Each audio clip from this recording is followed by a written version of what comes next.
सीताराम। आप सभी को विश्वकर्मा जयंती की हार्दिक शुभकामनाएं। आज मैं आपको बताना चाहूँगी कब और क्यों मनाई जाती है विश्वकर्मा जयंती।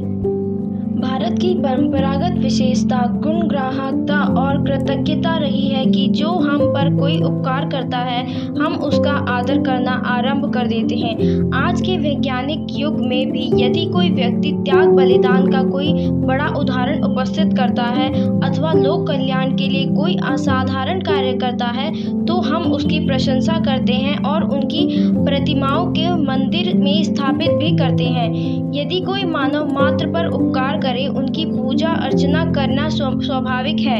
इन्हीं में से एक है भगवान विश्वकर्मा, जिन्हें निर्माण, वास्तुकला, शिल्पकला, यांत्रिकी एवं तकनीकी कौशल के देवता माना जाता है। वे सभी शिल्पकारों, इंजीनियरों, कारीगरों, पढ़ाई और तकनीकी क्षेत्र में कार्यरत लोगों के आराध्य देव हैं। पौराणिक मान्यताओं के अनुसार भगवान विश्वकर्मा ब्रह्मा के मानस पुत्र हैं और उन्हें सृष्टि के प्रथम वास्तुकार माना जाता है।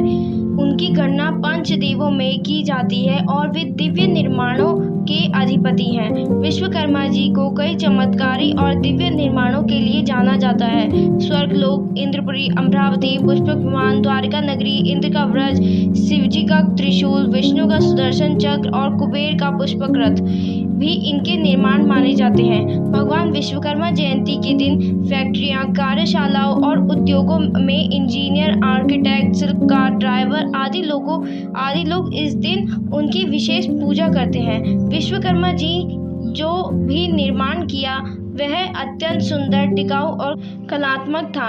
कोई भी कार्य छोटा या बड़ा नहीं होता यदि उसे पूरी निष्ठा और कुशलता से किया जाए। अगर आप ईमानदारी लगाना और नवाचार के साथ कार्य करें तो आपके इष्टदेव भी आपके निर्माण में सहायक के रूप में होते हैं। भगवान विश्वकर्मा का आदर्श यह है कि परिश्रम, रचना और नवाचार को ही ईश्वर की पूजा समझा जाए। वे हमें यह प्रेरणा देते हैं कि निर्माण केवल भौतिक नहीं बल्कि मानसिक, समाज और सांस्कृतिक भी हो सकता है। हमारे पौराणिक ग्रंथों में कहा गया है कि उनकी कृपा से कार्यों में श्रेष्ठता, कलात्मकता और तकनीकी दक्षता की प्राप्ति होती है। भगवान विश्वकर्मा जी ने अनेक देवताओं के साथ समानता से काम किया है। यह आधुनिक परियोजना प्रबंध की बहुत बड़ी सीख देता है। भगवान विश्वकर्मा जी की कार्यशैली आज भी हमें सिखाती है कि यदि हम समन्वय, योजना और संसाधनों का प्रबंध में दक्ष हो तो कोई भी कार्य असंभव नहीं। यह केवल आस्था की बात नहीं वरना व्यवहारिक जीवन के लिए भी अत्यंत उपयोगी सीख है।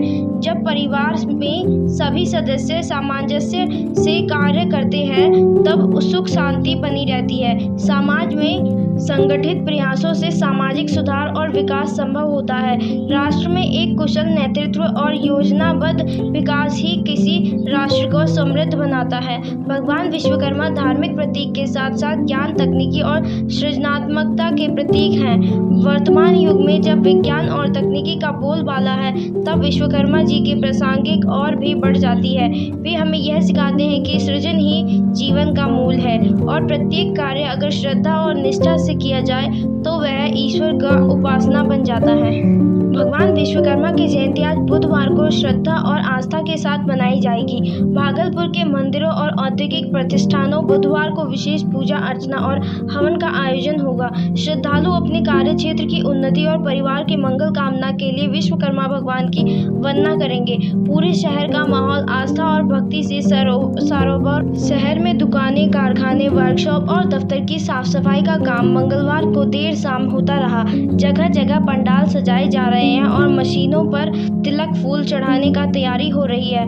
तिलक मांझी महावीर मंदिर के पंडित आनंद झा ने बताया कि वैदिक महावीर पंचांग के अनुसार अश्विनी माह कृष्ण पक्ष की एकादशी तिथि मंगलवार की रात 12:21 से प्रारंभ होकर बुधवार की रात 11:39 बजे तक रहेगा। इधर इस आधार पर विश्वकर्मा पूजा बुधवार को ही संपन्न होगी। उन्होंने बताया कि पूजा का शुभ मुहूर्त प्रातः 7 बजकर से शाम 8 बजे तक रहेगा। इसी समयावधि में औजार, मशीनरी और अन्य उपकरणों का आराधना करने से सुख, समृद्धि और कार्य में प्रगति का आशीर्वाद प्राप्त होता है। धन्यवाद। अगर आपको हमारी यह जानकारी अच्छी लगी हो तो हमारे चैनल को लाइक, शेयर और सब्सक्राइब करना मत भूलिएगा। जाने से पहले कमेंट में जय श्री राम जरूर लिखिए।